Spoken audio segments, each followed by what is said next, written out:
ऐसा होता है क्या? लेकिन ये चलो यहाँ अलार्म घड़ी वाले में तो इसमें तो अलार्म, हाँ इसमें तो घर लग जाएगा, लेकिन वहां जो संकल्प करके सोता है व्यक्ति कि मुझे 4 बजे उठना है, सामान्य अवस्था में जो हम उठते हैं उससे भिन्न कोई समय हमने निर्धारित किया है उठने का, कहीं जाना है या कोई विशेष कार्य है, तो वहां पर संकल्प विशेष, तो वहां तब भी ठीक है, आत्मा का और मन का सन्निकर्ष संकल्प काल में तो हो गया था। यहाँ तो बिल्कुल ही सन्निकर्ष नहीं हुआ है प्रारंभ से लेकर के अंत तक। अलार्म वाले में हुआ है, अलार्म वाले में या अन्य कोई बाह्य ध्वनि हुई, कोई स्पर्श हुआ, किसी ने झकझोर दिया, तो यहाँ तो कोई, और यही आप छोड़ो ना, अन्य सामान्य व्यवहार में भी ले लो, मान लो आपको मच्छर काटे पीछे से, तो क्या आप मन को प्रेरित करेंगे पहले कि देखो मच्छर आ चुका है पीछे, और जरा त्वचा से कहो कि थोड़ा पता लगाए, स्पर्श से ही तो पता लगेगा मच्छर का कि मच्छर काट रहा है। तो ऐसा होता है, या पहले मच्छर काट चुका होता है और तब जाकर के ज्ञान अंदर पहुंचता है? ये प्रक्रिया बाहर से अंदर को जा रही है, प्रेरणा पूर्वक मन इंद्रिय से नहीं जुड़ा। यहाँ बहुत से व्यवहार ऐसे मिल जाएंगे आपको, सामान्य रूप से ही अपने जीवन में देखे हैं हम तो, यानी सामान्य व्यवहारों में भी ये बात घटती दिखाई देगी। यहाँ तो उन्होंने प्रबलता वाले उदाहरण लिए हैं जहाँ के सबको समझ में आ जाए। सामान्य उदाहरण में सबको समझ में नहीं आएगा, लेकिन सुप्त व्यासक्त वाली बात को हर कोई मान लेगा कि हाँ वास्तव में बात तो यही है। इस अवस्था में आत्मा का मन के साथ सन्निकर्ष रहता ही नहीं है, और मन का इंद्रिय के साथ नहीं रहता सुप्त में, और व्यासक्त में मन का रहता है लेकिन किसी एक विषय के साथ रहता है। अन्य विषय जो आएगा वो कैसे आएगा, प्रश्न ये था। तो इस तरह से ये प्रबलता के कारण से ये उत्तर इन्होंने, ये सिद्धांति का सूत्र है, ये उत्तर दिया है उन्होंने इसमें। और बोलिए आगे।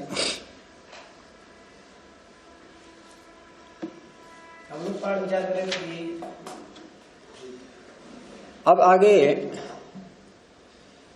इसी प्रबलता को और पुष्ट करने के लिए,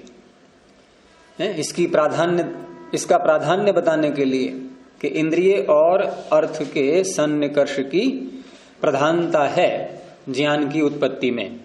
कौन से ज्ञान की उत्पत्ति में? ये परीक्षा कौन से प्रमाण की चल रही है? प्रत्यक्ष प्रमाण की। यानी प्रत्यक्ष प्रमाण में जब भी हम ज्ञान की उत्पत्ति होगी हमारे, तो उस अवस्था में इंद्रिय और अर्थ का सन्निकर्ष मुख्य रूप से रहेगा। तो उसी की प्राधान्य में अन्य हेतु दिया, प्राधान्य च हेत्वंतरम। हेत्वंतरम एक और हेतु दे रहे हैं, इसका अर्थ पीछे दे चुके हैं, तो पीछे दे ही दिया उन्होंने सुप्त व्यासक्त का उदाहरण दे करके कि देखो वहां भी प्रधानता है, उसकी प्रधानता ही दिखा रहे हैं। वहां एकदम निषेध नहीं किया है कि आत्मा तक बात पहुंची ही नहीं है, पहुंची तो है, लेकिन कैसे पहुंची है, प्राधान्य उसी का है, इंद्रिय अर्थ के सन्निकर्ष का। मान ली जाएगी, अन्यथा तो जब आत्मा निकल जाता शरीर से, इंद्रिय और विषय तब भी रहते हैं लेकिन फिर भी चले जाता। हाँ नहीं, आत्मा जब निकल जाएगा शरीर से, वहां जो इंद्रिय ज्ञान ग्रहण करने की सामर्थ्य या जो भी शक्तियां हैं जीव की, वो सब उसके साथ में ही है। अब बाह्य जो इंद्रियां आपको दिखाई देंगी तो गोलक है, ये तो स्थूल शरीर के घटक हैं ये, और स्थूल शरीर के घटक को यहाँ नहीं लिया इन्होंने। आयुर्वेद में तो स्थूल शरीर के घटक इंद्रियों को ही लिया गया है, क्योंकि चिकित्सा उन्हीं की होती है। लेकिन यहाँ जो है सूक्ष्म जो इंद्रियां हैं उससे तात्पर्य है। ये ठीक है कि नेत्र का सन्निकर्ष विषय के साथ हुआ, रूप के साथ हुआ। मूर्छित कोई व्यक्ति हो जाता है, कोमा में चला जाता है, हाँ तो वो भी उदाहरण ले सकते हैं, कोमा वाला उदाहरण आ सकता है, वो भी उदाहरण यहाँ आ जाएगा। सुप्त व्यासक्त के साथ में मूर्छित को भी ले सकते हैं, और मूर्छित तो और ज्यादा वैसी स्थिति है, वहां तो आप बाहर शब्द ध्वनि कुछ भी करते रहो, स्पर्श भी करते रहो। वो जो दौड़ा पड़ता है ना, अनेस्थीसिया में तो अनेस्थीसिया देकर के चीर फाड़ तक कर रहे हैं, तो चीर फाड़ कर रहे हैं, क्या स्पर्श नहीं हो रहा है ये? लेकिन तब भी नहीं जग रहा, वो तो तब भी बोध नहीं है। लेकिन वो चलो वो अलग एक प्रकार है, सुप्त व्यासक्त तो सबके साथ ही घट रहा है ये। तो प्राधान्य च हेत्वंतरम, सूत्र बोलेंगे तैश्चापदेश ज्ञान विशेषाणम, अर्थात इंद्रिय और अर्थ के सन्निकर्ष की प्रधानता है। ये एक अन्य बात से भी पता लग रहा है। कैसे कि सूत्र में या अन्य स्थानों पर भी हम जब ज्ञान की बात करते हैं तो उस अवस्था में ज्ञान का नाम लेकर के बोलते हैं कौन सा ज्ञान, और नाम लेकर के बोलते हैं तो या तो इंद्रिय को विशेषण के रूप में साथ में जोड़ करके बोलेंगे, ग्रहण का ज्ञान, रूप इसका नेत्र का ज्ञान, चक्षु का ज्ञान, श्रोत्र का ज्ञान, ऐसे करके, या ज्ञान को मुख्य मान करके वैसे बोलेंगे। ये ग्रहण से उत्पन्न ज्ञान, श्रोत्र से उत्पन्न ज्ञान, चक्षु से उत्पन्न ज्ञान। तो तैहि च अपदेशः, तैहि कैहि, पीछे किसका चल रहा था प्रसंग? प्रत्यक्ष इंद्रिय और अर्थ, उसी के लिए संकेत दे रहे हैं तैहि शब्द से, उनके द्वारा, इंद्रिय और अर्थ के द्वारा अपदेशः कथन होता है। अपदेश कथन किनका? ज्ञान विशेषाणाम। इसको ज्ञान विशेष माना है इन्होंने, क्योंकि हमारे जितने भी संस्कार बनते हैं वो संस्कार भी इन्हीं पर आधारित हैं, इन्हीं ज्ञानों पर, जो ज्ञान इंद्रियों से प्राप्त होता है हमें। शब्द, स्पर्श, रूप, रस, गंध, ये जो प्राप्त करते हैं हम, संस्कार भी तो इसी से बनेंगे। तो ये ज्ञान विशेष है, अंदर जो हमारा चिंतन चलता है वो इन्हीं पर आधारित होता है। स्मृति आती है वो भी इन्हीं की आती है। चाहे जन्म चाहे पिछले जन्म को है ही नहीं। सुख दुख जो हम अनुभव करते हैं वो भी इनकी प्रतिकूलता अनुकूलता पर निर्भर है। कहने का तात्पर्य सारा हमारा ज्ञान का जो भी प्रकार है वो सब इन्हीं इंद्रियों के द्वारा प्राप्त ज्ञान पर आधारित है, इसलिए ज्ञान विशेष है ये। तो ज्ञान विशेषाणाम, इन ज्ञान विशेषों का उपदेश कैसे करते हैं कि तैहि, इंद्रियों के द्वारा और अर्थ के द्वारा।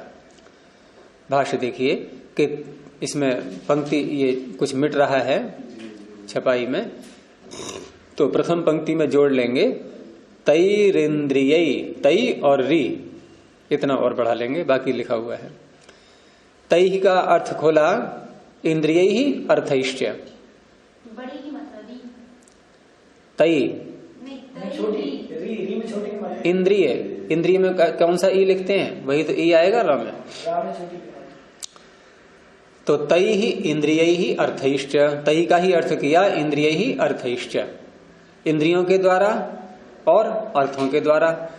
अर्थ क्या है? वही विषय, शब्द, स्पर्श, रूप, रस, गंध। तो इनके द्वारा व्यपदिश्यन्ते कथन किया जाता है ज्ञान विशेषः, ज्ञान विशेषों का। ज्ञान विशेष जितने भी हैं वो या तो इंद्रिय शब्द, इंद्रिय का नाम लेकर के बोलेंगे अथवा अर्थ बोलेंगे। अर्थ वही है कि गंध है, रस है, रूप है, ये अर्थ हो गए। इनके द्वारा कथन करते हैं, तो इससे भी पता लगता है कि इनका महत्व है, इनका प्राधान्य है। इंद्रियार्थ सन्निकर्ष से जो ज्ञान उत्पन्न हो रहा है इसका प्राधान्य है, इससे पता लगता है। कहा कैसे बोलते हैं कथम? तो उत्तर दिया कि घ्राणेन जिघ्रति, यहां पर इंद्रिय को प्रधान मान करके बोल रहे हैं। इन्हें सूंघ रहा है, किससे सूंघ रहा है? घ्राण से। तो इंद्रिय का नाम लिया गया, और नाम जब किसी का लेते हैं तो मुख्य होता है तभी तो नाम लेंगे। तो घ्राणेन जिघ्रति, यहां घ्राण को मुख्य माना गया। ऐसे ही चक्षुषा पश्यति, पश्यति को बढ़ा लीजिए और कॉमा लगा लेना, छपाई में रह गया है ये, हर लाइन में थोड़ा थोड़ा टूटा हुआ है। तो चक्षुषा पश्यति, ऐसे ही रसनया रसयति इति, रसना से रस का ग्रहण कर रहा है। तो यहां घ्राण, चक्षु, रसना, इन इंद्रियों का नाम ले करके और ज्ञान ग्रहण करने की प्रक्रिया को बताया गया। तो नाम लेकर के जब वर्णन करेंगे तो इनका महत्व द्योतित हो रहा है। अब ये तीन ही लिए हैं, दो छोड़ दिए हैं। कौन कौन से? शब्द और स्पर्श, उनको छोड़ दिया है। और शब्द स्पर्श क्यों छोड़ दिया है ये तो यहां कोई ऐसा वर्णन नहीं मिलता है। इसको इस रूप में कह सकते हैं, भाई संकेत मात्र देना है, तीन का नाम ले दिया, कोई बात नहीं, एक प्रदर्शन के रूप में तीन को दिखा दिया, ग्रहण उनका भी कर सकते हैं। और वैसे शब्द स्पर्श को मानते तो हैं ही ये, क्योंकि सुप्त व्यासक्त मनसाम वाले सूत्र के भाष्य में तो वहां शब्द स्पर्श यही दो विषय मुख्य थे नहीं थे, ध्वनि और स्पर्श। वेदों की भी यही शैली है ना, कई बार मुख्य इंद्रियों से एक इंद्रिय के द्वारा ही सभी इंद्रियों को जो है हाँ उपलक्षण मान करके, जैसे वो भद्रम, तो उपलक्षण में तो 3 से भी हो जाएगा, वो 1 से भी हो जाएगा उपलक्षण में। तो फिर प्रश्न होगा 3 2 ही क्यों और बढ़ाए फिर, तो कोई बात नहीं है, गिना देते हैं कभी कभी, यहां तक गिना दिया, आगे समझ लो। क्योंकि कई स्थानों पर वेद मंत्रों में एक ज्ञानेंद्रिय का नाम ले लिया, एक कर्मेंद्रिय का नाम ले लिया, एक कर्मेंद्रिय का। अब कौन सा उसमें ले सकते हैं, वो कुछ भी हो सकता है। कर्मेंद्रियों में प्राय करके वाणी को ले लेते हैं, और ज्ञानेंद्रियों में चक्षु ज्यादा आता है। और वैसे ही बच्चा जब उत्पन्न होता है तो सबसे पहले आंखें ही खुलवाई जाती हैं, उसकी खोलता है वो। नेत्र का बहुत महत्व है चक्षु का। तो यहां घ्राणेन जिघ्रति चक्षुषा पश्यति रसनया रसयति, ये इंद्रिय का नाम लेकर के ज्ञान को बताया गया, इंद्रिय विशिष्ट ज्ञान। ऐसे ही आगे घ्राण विज्ञानम, अब घ्राणेन जिघ्रति, घ्राण से सूंघता है, तो ये तो एक उस समय प्रक्रिया है जब ज्ञान ग्रहण कर रहा है, सूंघ रहा है। अब एक सूंघ लिया, अब सूंघ करके पूछा भाई किसी ने कि तुम्हें कौन सा ज्ञान हुआ, कि घ्राण विज्ञानम, घ्राण से मुझे विज्ञान हुआ। घ्राण के द्वारा प्राप्त ज्ञान, ये ज्ञान प्राप्त हो चुका है, उसके बाद बता रहे हैं। अब पीछे सूंघते समय, वो वर्तमान काल का हो गया पूरा, वो वहां का बता रहे थे। तो घ्राण विज्ञानम और चक्षुषा पश्यति का हो गया चक्षुर विज्ञानम। अब आगे बढ़ाना पड़ेगा आपको, इसमें रह गया रसन विज्ञानम, इतना बढ़ाया जाएगा इसमें। ये 5 होती है, गंध विज्ञानम, रूप विज्ञानम, रस विज्ञानम। नहीं, वो अलग है। अच्छा। अभी तो घ्राण विज्ञानम, चक्षुर विज्ञानम, रसन विज्ञानम, यहां इस तरह से बोलेंगे। अब इनके बाद फिर अर्थ को अलग लेंगे। अभी तो इंद्रिय का ही नाम चल रहा है, अभी इंद्रियों का ही नाम चल रहा है, विषय का नाम नहीं। विषय तो आगे आएगा, अर्थ आगे आएगा। तो 3 संख्या यहां भी लानी है, क्योंकि पीछे 3 बोला है और आगे भी 3 आ रहा है, इसलिए तो इसमें रह गया है ये, क्योंकि संगति लग नहीं पाएगी। क्योंकि पीछे 3 आ गए तो घ्राणेन जिघ्रति चक्षुषा पश्यति रसनया रसयति। अब इन 2 को छोड़ दो आप थोड़ी देर के लिए। अब अंतिम 3 ले लो, गंध विज्ञानम, रूप विज्ञानम, रस विज्ञानम, वहां भी 3 है, तो बीच में भी 3 होने चाहिए। तो घ्राण विज्ञानम, चक्षुर विज्ञानम, रसन विज्ञानम, यहां इंद्रिय का नाम लेते हुए ही ज्ञान को बताया जा रहा है। इनके 2 प्रकार जो है इनके, घ्राणेन जिघ्रति से लेकर के और रसन विज्ञानम तक, यहां इंद्रिय का नाम लेकर के दोनों बताया है। एक में ज्ञान ग्रहण करते समय बताया जा रहा है, एक में ज्ञान ग्रहण कर लिया तब बताया जा रहा है। अब आगे ज्ञान का नाम सीधा, उस ज्ञान का नाम क्या है, तो कहा गंध विज्ञानम, रूप विज्ञानम, रस विज्ञानम इति च, ये ज्ञान का ही नाम हो गया। तो ये जो कहा था कि इंद्रिय ही अर्थइश्च, ये अर्थों के द्वारा कथन हो गया। पहले इंद्रियों के द्वारा कथन किया था, ये किसके द्वारा हो गया, अर्थ के द्वारा, ये अर्थ का नाम हो गया। तो इस तरह से इंद्रिय और अर्थों के द्वारा इनका व्यपदेश हो रहा है। तो इंद्रिय विषय विशेषाच्य, इंद्रिय और विषय विशेष, विषय विशेष का तात्पर्य अर्थ विशेष है। इंद्रिय विषय विशेषाच्य पंचधा बुद्धिर भवति, 5 प्रकार से हमारा ज्ञान उत्पन्न होता है। बुद्धि का तात्पर्य ज्ञान, बुद्धिर उपलब्धिर ज्ञानम इति अनर्थांतरम। तो इंद्रिय के नाम से भी 5 इंद्रियां हैं और विषय भी 5 हैं। यहां देखो 5 स्वीकार कर लिए, तो ठीक है, नहीं कहे कोई बात नहीं। तो पंचधा बुद्धिर भवति, 5 प्रकार का ज्ञान हमारा उत्पन्न होता है।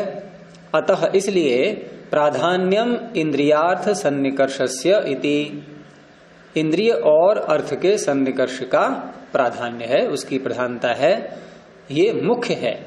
और मुख्य होने के कारण से प्रत्यक्ष लक्षण के सूत्र में हमने ग्रहण किया है, मुख्य होने के कारण से। हाँ, विज्ञान में जैसे 5 इंद्रियों को 5 विज्ञान ग्रहण कर लिया, मानसिक विज्ञान, आत्मिक विज्ञान वगैरह ऐसा जो है। हाँ, तो वो मुख्य नहीं है, वो मुख्य नहीं है, मुख्य यही है। और मुख्य यही है, ये उसको ये तो हेतु आगे वाला है, ये तो और दिया है ना, पीछे सुप्त व्यासक्त कह के समझा दिया। मुख्य क्यों नहीं है? कौन सा? और मन जो है ना, ये मुख्य क्यों नहीं है? आत्मा और मन मुख्य क्यों नहीं है? यहाँ ज्ञान का नाम बोलो आप। हाँ, ज्ञान। कौन सा ज्ञान मुख्य नहीं है? आत्मिक ज्ञान प्राप्त करने की स्थिति कब आ पाती है जीवात्मा की? जब आत्मिक ज्ञान, जब विवेकी पुरुष बन जाता है। हाँ, तो विवेकी बनने तक हम कैसे पहुंच पाते हैं? प्रारंभ बच्चे का जब जन्म होता है तो कहाँ से ज्ञान प्रारंभ होता है उसका? शब्द, स्पर्श, रूप, रसगंध, यहीं से प्रारंभ होगा। बच्चा उत्पन्न होते ही आत्मिक ज्ञान प्राप्त नहीं करता है कि मन क्या है, आत्मा क्या है, चलो इसको सोचूं पहले, माँ का दूध बाद में पी लूंगा, पहले इन सब बातों को सोच लूं। अभी गुरु जी बिहार में जन कौन से बच्चा पैदा हुआ, पैदा होते ही वो बैठने लगा। अभी वो देख रहा था, बहुत भीड़ लगी, बैठ गया होगा, अटक गया होगा कहीं पे। ऐसे ही बहुत से लोग कहते हैं कि बच्चा पैदा होते ही हमारा अनुलोम विलोम करने लगा। आजकल ये बोल रहे होते हैं, अरे कैसे कर लेगा अनुलोम विलोम बेचारा? अतिशोक्तिपूर्ण वर्णन कर देते हैं लोग। ये प्रारंभिक ज्ञान है ना, वो आत्मिक ज्ञान तो संप्रज्ञान समाधि में जाकर के आएगा।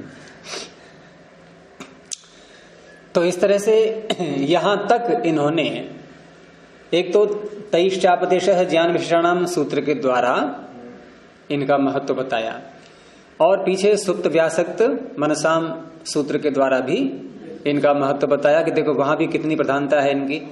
और नहीं तो ये बाह्य ज्ञान न हो तो सोता हुआ आदमी रह जाए, और कितना ही चीखते रहो, उसको बुलाते रहो, आवाज देते रहो, हिलाते रहो, न वो स्पर्श को पकड़े।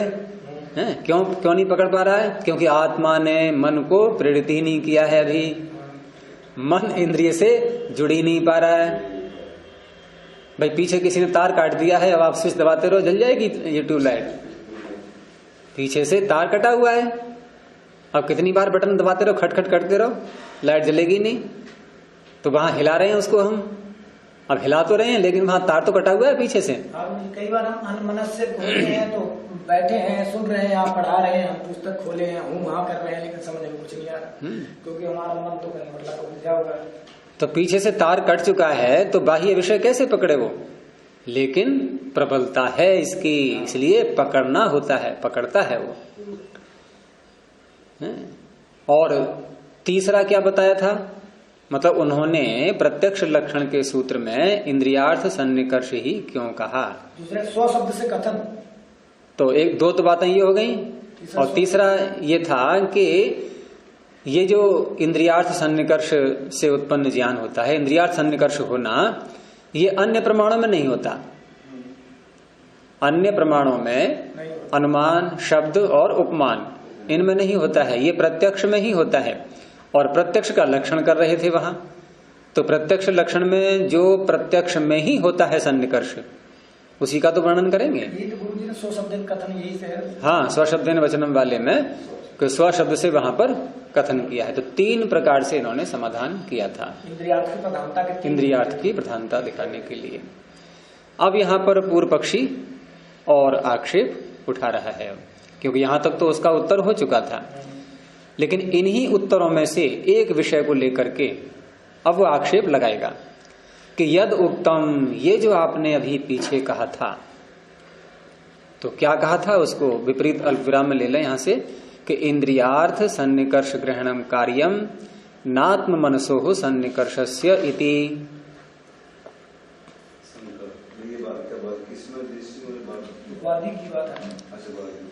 पूर्व पक्षी सिद्धांति के वाक्य को दोहराते हुए आक्षेप लगाएगा, और प्रक्रिया भी यही होती है। हम जब किसी पर आक्षेप लगाएं तो उसने जैसा बोला है उसको दोहराएं पहले, या उसने कोई गलत कृत्य किया है उसकी याद दिलाएं कि देखो ये जो तुमने ऐसा काम किया था, पहले याद दिलाएंगे ना, ये ठीक नहीं है।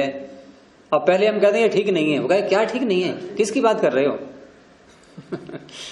तो पहले उसका याद दिलाते हैं कि देखो आपने कहा था क्या कहा था कि इंद्रियार्थ सन्निकर्ष ग्रहणम कार्यम न आत्म मनसो सन्निकर्षस्य। कहाँ कहा था ये?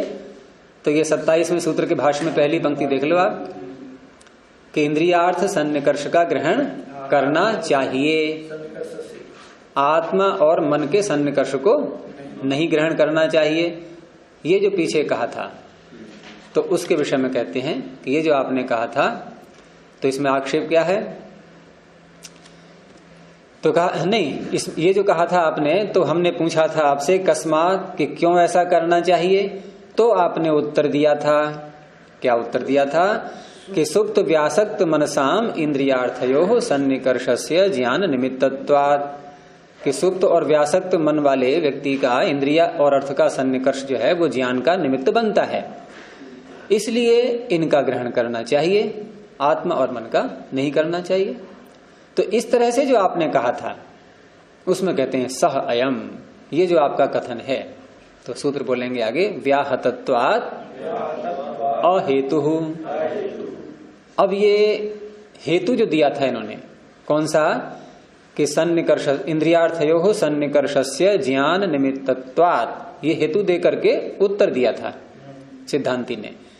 तो उसमें आक्षेप कर रहे हैं कि ये जो आपका हेतु है ये व्याहत है, व्याहत होने से विरुद्ध हेतु है, ये व्याहत होने से ये अहेतु बन जाएगा। अहेतु का तात्पर्य हेत्वाभास बन जाएगा। फिर ये हेत्वाभास बन रहा है, ये व्याहत है, विरुद्ध है, आपके सिद्धांत के विरुद्ध जा रहा है। और सिद्धांतम अभ्युपेत्य तद विरोधी विरुद्ध, सूत्र पीछे आ चुका है कि किसी सिद्धांत को स्वीकार कर लो पहले, फिर उसके विरुद्ध कोई हेतु देने लगो। और वहां क्या उदाहरण दिया था कि किसी ने कहा था कि ये सब वस्तुएं नाशवान है, यही तो विषय चला था वहां पर कि सारी वस्तुएं ये नष्ट हो जाती हैं। लेकिन एक ये सब सिद्धांत स्वीकार करने के बाद वो ये भी कहने लगा कि नष्ट नहीं होता है कुछ भी, उसका भाव होने से, अभाव न होने से, अभाव किसी का होता नहीं। तो इस तरह से वहां विषय उठा करके विरुद्ध हेत्वाभास को समझाया गया था। अब यहां पर विरुद्ध कैसे है इनका हेत्वाभास, तो पूर्व पक्षी को पूरा बताना पड़ेगा। तो भाष्य में देखिए कि यदि तावत क्वचिद आत्म मनसो हो, म और बढ़ा लीजिए इसमें, यदि तावत क्वचित आत्म मनसो हो सन्निकर्षस्य ज्ञान कारणत्वम निश्यते तदा, यदि तावत कहीं पर क्वचित किसी अवस्था में आत्म मनसो हो सन्निकर्षस्य, वो कौन सी अवस्था है यहाँ पर? सुप्त और व्यासक्त वाली, उसी में दिखाया था इन्होंने। सुप्त व्यासक्त में ये बताया था सिद्धांति ने कि आत्मा का, मन का, इन दोनों का सन्निकर्ष यहां नहीं होता। तो यदि तावत क्वचित, यदि कहीं पर ऐसा मान भी लें सुप्त व्यासक्त इत्यादि अवस्थाओं में कि आत्म मनसो हो सन्निकर्षस्य ज्ञान कारणत्वम न इष्यते, आत्मा और मन के सन्निकर्ष का ज्ञान कारणत्व, ज्ञान के उत्पत्ति में कारण होना, ये इष्ट नहीं है, ऐसा यदि कहीं मान लेते हैं आपके कथनानुसार, सिद्धांति से कह रहा है, तदा, अब सिद्धांति का हेत्वाभास क्यों है, विरुद्ध क्यों है, वो दिखा रहा है। सिद्धांत विरुद्ध कैसे बनेगा? तो सिद्धांति का सिद्धांत क्या था, तो पीछे का सूत्र उसको याद दिलाएगा कि आप ऐसे कह चुके हैं पीछे कि तदा युगपद ज्ञानानुत्पत्तिर मनसो लिंगम इति व्याहन्येत। आपने पीछे कहा था कि एक साथ ज्ञान की उत्पत्ति न होना ये सिद्ध कर रहा है कि मन है, मन की सत्ता का द्योतक है। क्या? एक साथ ज्ञान की उत्पत्ति न होना। तो आप एक साथ ज्ञान की उत्पत्ति होना तो स्वीकार करते नहीं हो, आप ज्ञान की उत्पत्ति क्रमशः स्वीकार करते हैं, और क्रमशः स्वीकार करने के लिए मन अनिवार्य है, ये आप मान चुके हैं। तो उस अवस्था में यहां जो सुप्त और व्यासक्त व्यक्ति में जो ज्ञान उत्पन्न हुआ, जीवात्मा तक ज्ञान पहुंचा, तो यहां मन का और आत्मा का सन्निकर्ष हुआ नहीं, मन का और इंद्रिय का सन्निकर्ष भी आपने नहीं माना, ठीक है। तो उस अवस्था में जो एक साथ ज्ञान की उत्पत्ति रोकने के लिए मन को कारण बताया गया था, वो तो मन यहां माना नहीं जाएगा। क्योंकि मन का सन्निकर्ष ही नहीं हुआ है तो कारण कहां से बनेगा? और कारण नहीं बनेगा तो उस अवस्था में अब जो ज्ञान उत्पन्न हुआ है इंद्रियार्थ सन्निकर्ष से, उसमें मन जुड़ा हुआ नहीं है ना अब। तो वही आगे कह रहे हैं कि न इदानीम मनसः सन्निकर्षम इंद्रियार्थ सन्निकर्षः अपेक्षते।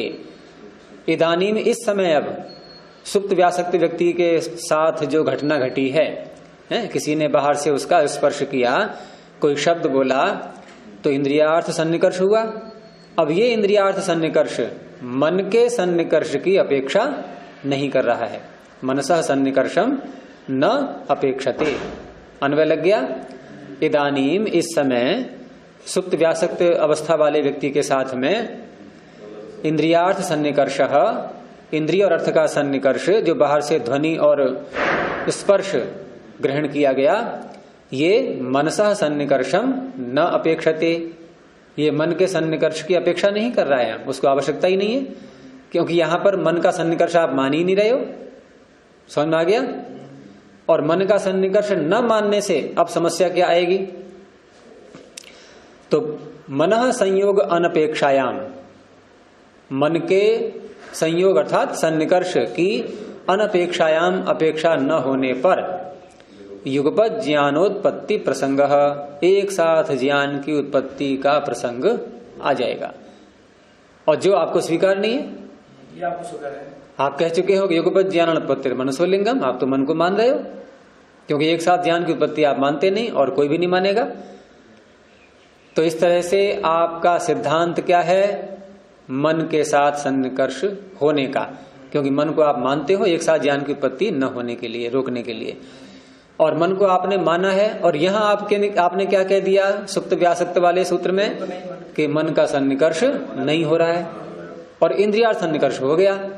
और पीछे आपने कहा था कि इंद्रियार्थ सन्निकर्ष बिना मन के सन्निकर्ष के होता नहीं, दोनों साथ साथ होते हैं तब हो पाता है, नहीं तो एक साथ ज्ञान उत्पन्न होंगे। तो हो गया व्याघात, व्याहत हो गया ना, ये विरुद्ध हो गया ये। अब यदि आप ये कहते हैं कि नहीं, यहां कोई व्याघात नहीं है, अगर आप नहीं स्वीकार करेंगे इस व्याघात को, इस विरुद्ध बात को स्वीकार नहीं करेंगे, अथ माभूत व्याघात इति, ऐसा यदि आप कहते हैं, तो सर्व विज्ञानानाम, जितने भी ज्ञान उत्पन्न होते हैं, जितने भी और जब भी, चाहे वो सुप्त व्यक्ति के साथ में हो, व्यासक्त का हो या सामान्य अवस्था में हो, सारे ज्ञान ले लिए, किसी भी अवस्था में, तो सर्व विज्ञानानाम आत्मनसो सन्निकर्षः कारणम इष्यते। तो उस अवस्था में जितने भी ज्ञान होंगे वहां आत्मा का सन्निकर्ष मन के साथ और मन का सन्निकर्ष इंद्रिय के साथ, ये दोनों सन्निकर्ष कारणम इष्यते, ये कारण होने चाहिए। होने चाहिए कि नहीं? तो सुप्त व्यासक्त यहां मनसाम, यहां भी आत्मा और मन का सन्निकर्ष आपको बताना चाहिए, स्वीकार करना चाहिए। और यदि आप नहीं करेंगे स्वीकार तो कि तद अवस्थम एव इदम भवति, इदम तद अवस्थम एव भवति। तो इदम से तात्पर्य जो हमने आप पर आक्षेप लगाया था, वह आक्षेप कौन सा आक्षेप लगाया? तो स्वयं आगे बोल दिया कि ज्ञान कारणत्वात् आत्म मनसोह सन्निकर्षस्य ग्रहणम कार्यम, ज्ञान का कारण होने से आत्मा और मन का सन्निकर्ष ग्रहण करना चाहिए। यही तो कहा था पूर्व पक्षी ने, जहां ये कहा था कि आपका प्रत्यक्ष लक्षण असमग्र है, असमग्र वचनात्, प्रत्यक्ष लक्षण आपका अनुपपन्न है समग्र कारणों का कथन न करने से। तो वहां हमने कहा था आपसे कि आत्मा मन का सन्निकर्ष ग्रहण करना चाहिए। तो ये जो हमने आप पर आक्षेप लगाया था इदम, ये आक्षेप तद अवस्थम एवं भवति, ये तो उसी अवस्था में रहा फिर, अर्थात ये अनुत्तरित रहा, हमारा आक्षेप आप पर बरकरार है।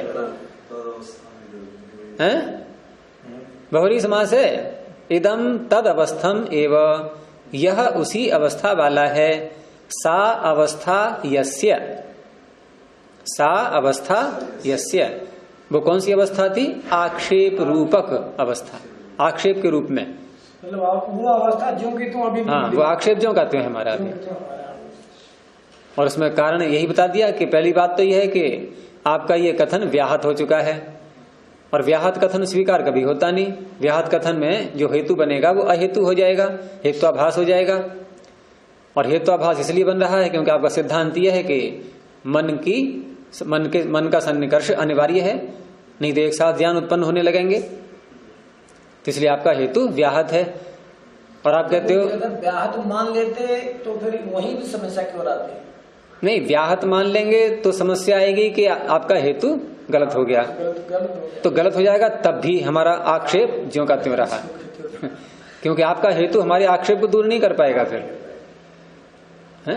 और यदि आप मानते हो कि नहीं व्याघात नहीं है, आप कुछ घुमा फिरा के बातें करने लगो हैं, तो उस अवस्था में फिर क्या होगा कि जितने भी ज्ञान हैं वहां सर्वत्र आत्मा मन का सन्निकर्ष आपको मानना पड़ेगा फिर अपने उसके व्याघात से बचने के लिए, कि हमारा युग्म ज्ञान पत्र मनसोलिंगम सूत्र कहीं बेकार न हो जाए, वो निरर्थक न हो जाए, तो आपको मन का सन्निकर्ष आत्मा का सन्निकर्ष सारे ज्ञानों में मानना होगा। और सारे ज्ञानों में मानेंगे तो आपका ये सूत्र बेकार हो गया, फिर ये सुप्त व्यासक्त मनसाम हो गया नहीं, क्योंकि यहां आप स्वयं कह रहे हैं कि यहां पर आत्मा का मन का सन्निकर्ष नहीं होता। इस सूत्र के द्वारा आप ये बता रहे हैं कि आत्मा का मन का सन्निकर्ष नहीं होता, तो फिर आपका ये सूत्र बेकार है। और ये सूत्र बेकार है तो ये सूत्र से आप हमारे आक्षेप का उत्तर दे रहे थे, और सूत्र है निरर्थक, तो आपका उत्तर निरर्थक हो गया। निरर्थक हो गया तो हमारा किया हुआ आक्षेप ज्यों का त्यों है, अभी जिंदा है वो।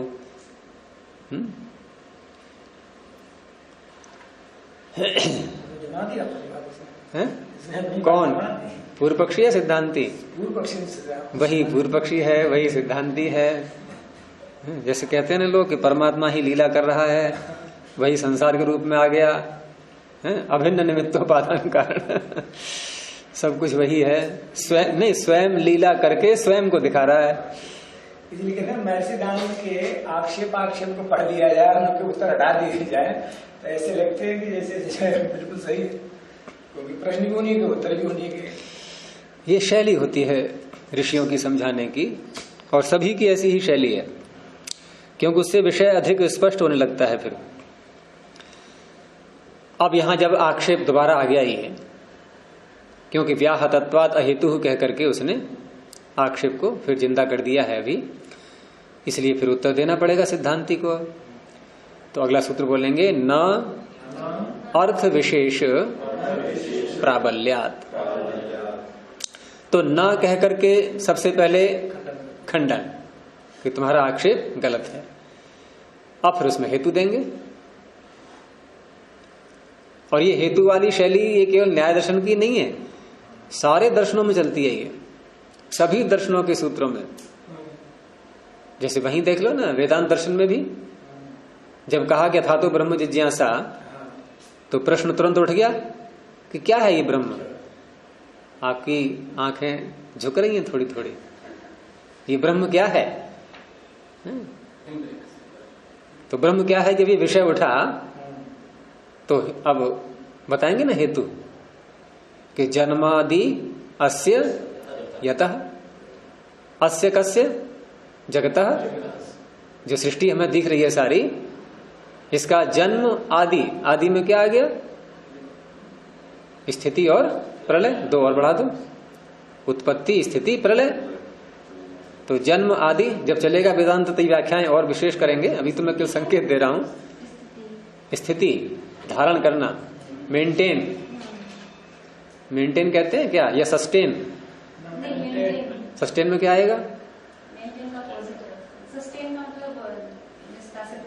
हैं? नहीं नहीं, सस्टेन में संभाल के रखना क्या है? मेंटेन होता है। हाँ, मेंटेन तो है, सस्टेन क्या है? सस्टेन क्या होगा? सस्टेन का अपोजिट में नहीं होता है। अपोजिट नहीं होता? अपोजिट पूछ रहे हैं, इसका अर्थ क्या है? सस्टेन का अर्थ क्या होगा? इस मेंटेन को संभाल के पुष्ट करना, कुछ ऐसा होता है उसका?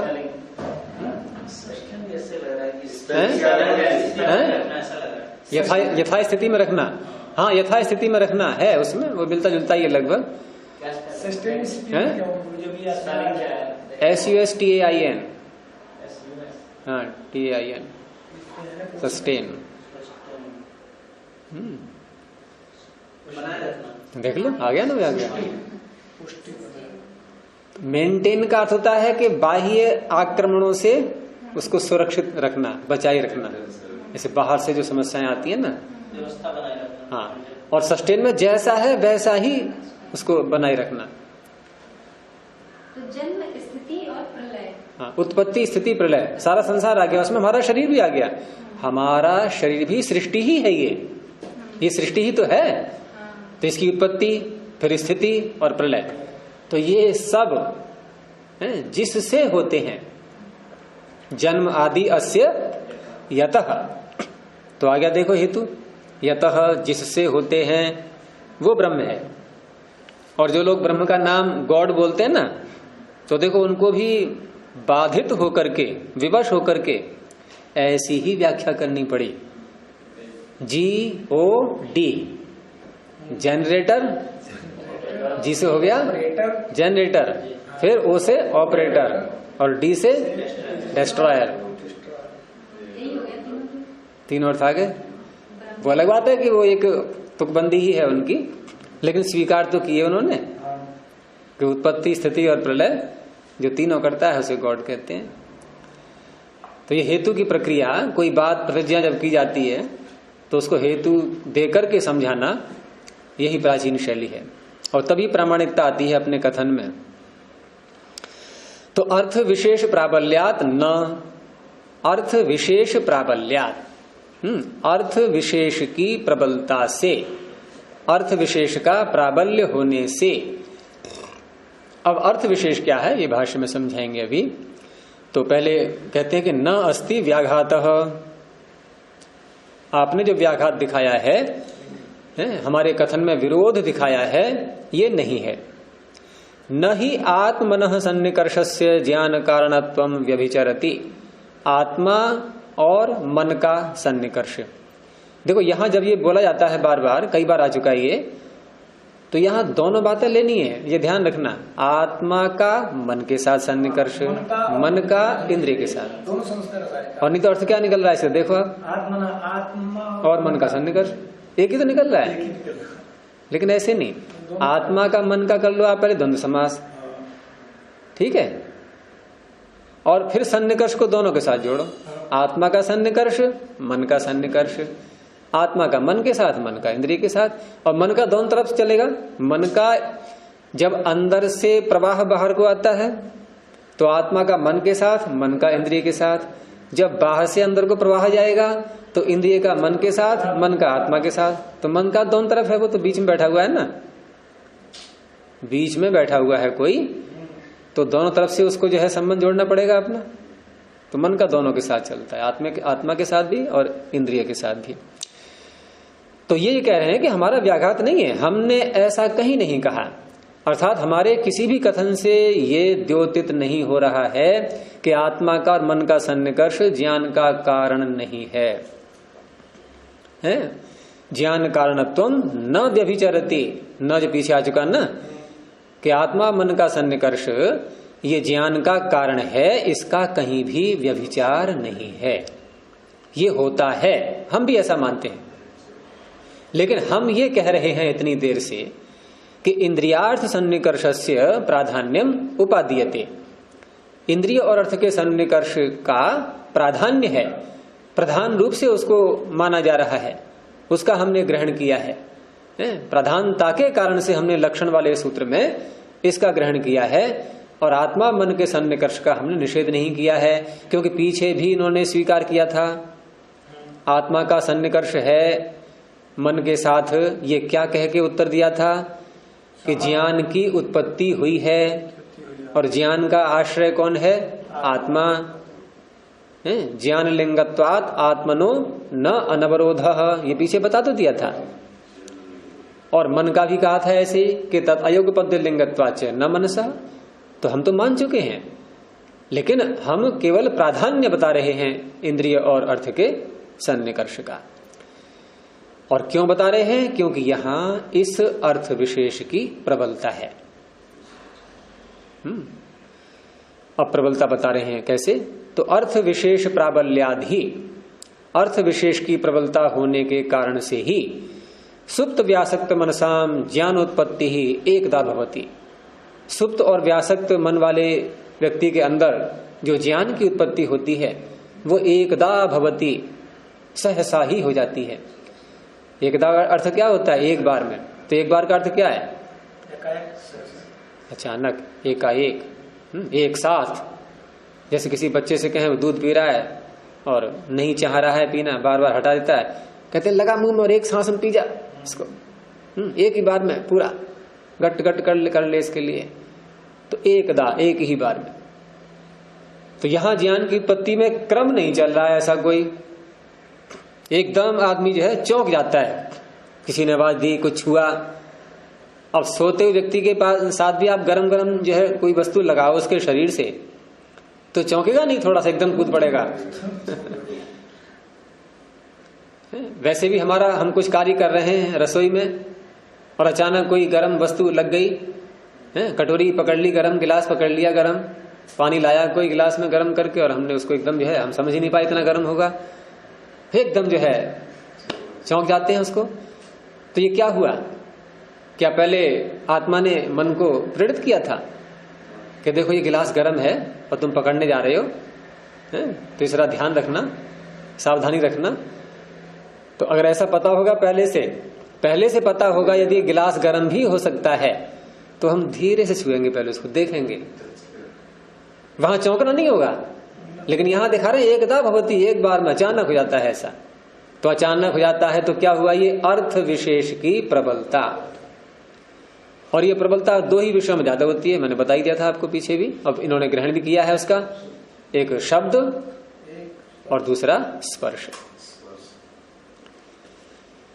तो सुप्त व्यासक्त मनसाम ज्ञानोत्पत्ति ही एकदा भवति अर्थ विशेष प्राबल्यात, अर्थ विशेष की प्रबलता होने से है।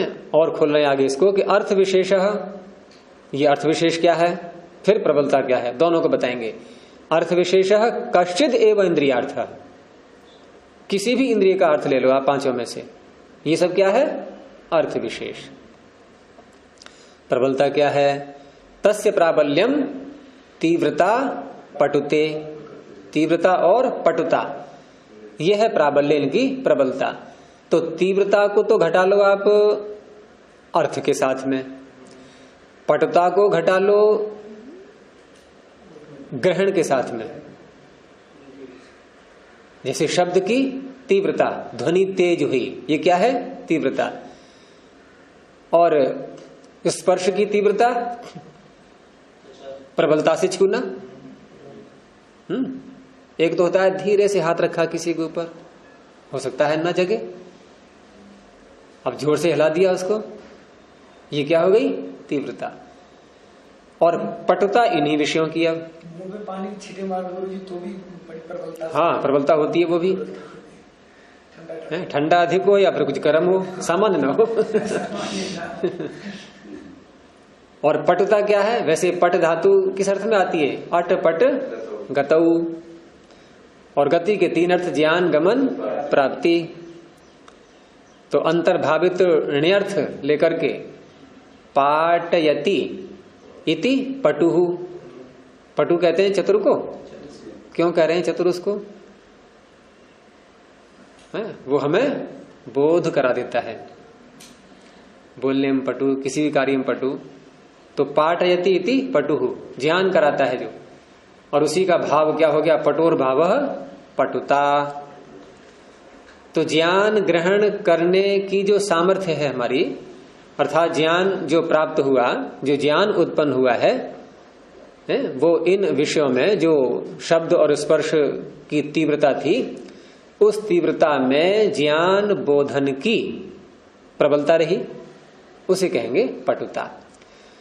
तो तीव्रता लगाएंगे अर्थ के साथ में और पटुता लगाएंगे ज्ञान के साथ में। तो तस्य प्राबल्यम तीव्रता पट, दोनों को मिलाकर कह दिया प्राबल्य, प्रबलता। अच्छा जी, इसमें इंद्रिय की भी कुशलता है?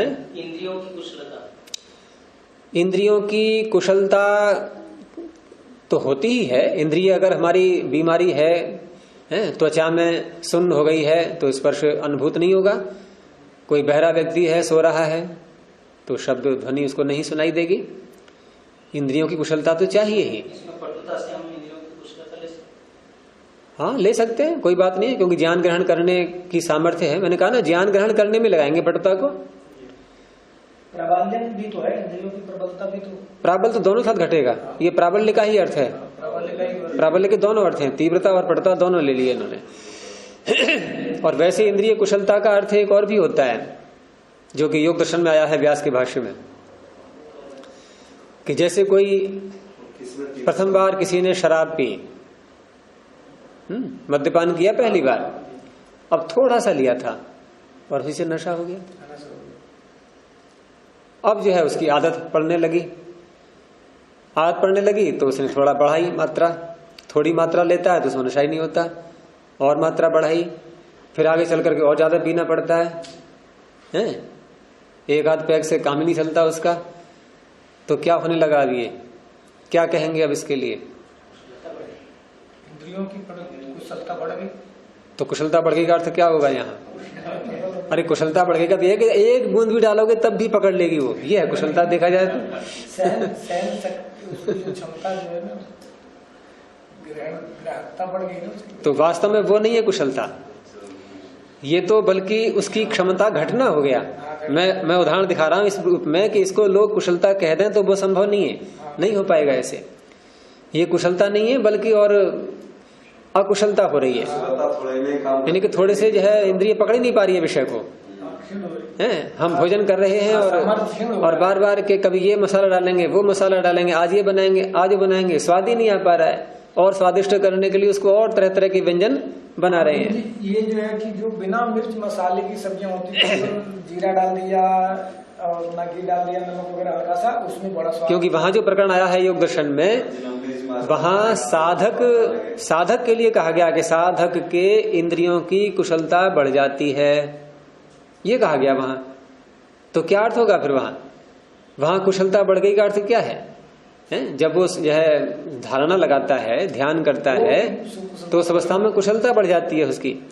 तो कुशलता बढ़ जाती है क्या अर्थ है कि जो एक साधारण सामान्य व्यक्ति भोजन करता है, रोटी खाता है, दाल सब्जी खाता है, उसको जो स्वाद आता है, और साधक जब उस भोजन को करता है, वही भोजन, उसको बहुत अधिक स्वाद आता है, उसको बहुत अधिक स्वाद आता है। तो ये तो खतरा हो गया फिर। और कहाँ तो राग हटाने की बात की जा रही है, यहाँ तो उसको और ज्यादा स्वाद आने लगा। अच्छा, इस साधनाओं में आता ना, ग्रहण की साधना, पहले एक कपूर को 1 मिनट सूखा, फिर उसके बाद जो है क्या नाम, ध्यान किया, गंध आएगी, फिर दूर हटा के, फिर दूर हटा के, फिर और दूर हटा के, ये ऐसी स्थिति आती है बिना कपूर का कोई भी गंध जो है तो बता देगा कि तो विषयवती व प्रवृत्ति उत्पन्न मनसः स्थिति निबंधनी, ये सूत्र पर ये विषय आया हुआ है। तो वहां कुशलता का तात्पर्य होता है कि थोड़े से विषय से भी और इंद्रिय तुरंत उस ज्ञान को पकड़ ले, ये है कुशलता। अच्छा, अब इसीलिए आहार वगैरह जो है योगी कम हो जाता है, थोड़े से भी वो पूर्ति करता है अपनी। तो अर्थ विशेष कश्यदेव इंद्रियार्थ तस्य प्राबल्यम तीव्रता पटता इति, पटते, ये दोनों आ गए। तो तच्च अर्थ विशेष प्राबल्यात्, इस प्रकार से ये अर्थ विशेष की प्रबलता होने से इंद्रियार्थ सन्निकर्ष विषयम न आत्म मनसो सन्निकर्ष विषयम, तस्मात् इंद्रियार्थ सन्निकर्ष प्रधानम इति। तो अर्थ विशेष की प्रबलता होने से इंद्रियार्थ सन्निकर्ष विषयम, इंद्रिय और अर्थ के सन्निकर्ष का जो विषय है वो न आत्म मनसो सन्निकर्ष विषयम, वो आत्मा के और मन के सन्निकर्ष का विषय नहीं है। यहाँ जो है केवल इंद्रिय तक ही उसका संबंध जुड़ रहा है उस अर्थ का। तस्मात्, इसलिए इंद्रियार्थ सन्निकर्ष प्रधानम इति, इंद्रिय और अर्थ के सन्निकर्ष की प्रधानता है। तो इस दृष्टि से हमने ऐसा कहा था, और ऐसा कहने का तात्पर्य हमारा ये नहीं था जो उन्होंने प्रथम पंक्ति में कही दिया है कि न ही आत्मनः सन्निकर्षस्य ज्ञान कारणत्वम व्यभिचरति, व्यभिचार नहीं है उसका। आत्मनः सन्निकर्ष का हम कोई निषेध नहीं कर रहे हैं, लेकिन वो गौण है और ये प्रधान है, और प्रधान का हमने ग्रहण किया है। एक परिभाषा भी आती है व्याकरण में, कौन सी? प्रधाना प्रधानयोः प्रधाने कार्य संप्रत्ययः, प्रधान और अप्रधान जहां दोनों हो वहां प्रधान में कार्य करना चाहिए। तो हमने भी उसी नियम का पालन किया है, हमने प्रधान का ग्रहण किया है और ये गौण है, निषेध इनका नहीं किया है और इनका ग्रहण आ रहा है, स्वीकार कर रहे हैं हम, ये पीछे उत्तर दे चुके हैं 2 सूत्रों के द्वारा कि ज्ञान लिंगत्वात् आत्मनो न अनवरोधः और अयोगपद्य लिंगत्वाच्च न मनसः, इन दोनों सूत्रों के द्वारा उत्तर दे दिया है। तो इस तरह से यहां जो आक्षेप लगाया था पीछे कि आपका व्याघात हो रहा है, व्याहत है इसलिए आपका अहेतु बन रहा है, उसका उत्तर इन्होंने ये 30वें सूत्र से यहां पर दिया है। अब इतना उत्तर जब हो चुका है तो पूर्व पक्षी अब एक और विषय को उठा रहा है, जुड़ा इसी से है लेकिन अपने आक्षेप का स्वरूप वो थोड़ा बदल रहा है। तो उसमें आक्षेप पहले सुन लीजिए आप, उत्तर कल निकालेंगे इसका। उसने कहा, ये पूर्व पक्षी का वाक्य है, ये जो अगला अनुच्छेद है कि असति प्रणिधाने, हमें पृष्ठभूमि क्या समझनी है यहाँ पर, सुप्त और व्यासक्त व्यक्ति को लेकर के। वहां क्या है, वहां इन्होंने बताया था कि सुप्त व्यक्ति एक तो पहले प्रणिधान कर लेता है कि मुझे इतने बजे उठना है, उसको हटा दिया, उसको भी हटा दिया। दूसरी स्थिति यानी कि बिल्कुल ही प्रणिधान नहीं किया है उसने। और असति संकल्पे, संकल्पे च असति, संकल्प वाले में कहां घटाएंगे, ये व्यासक्त के साथ में।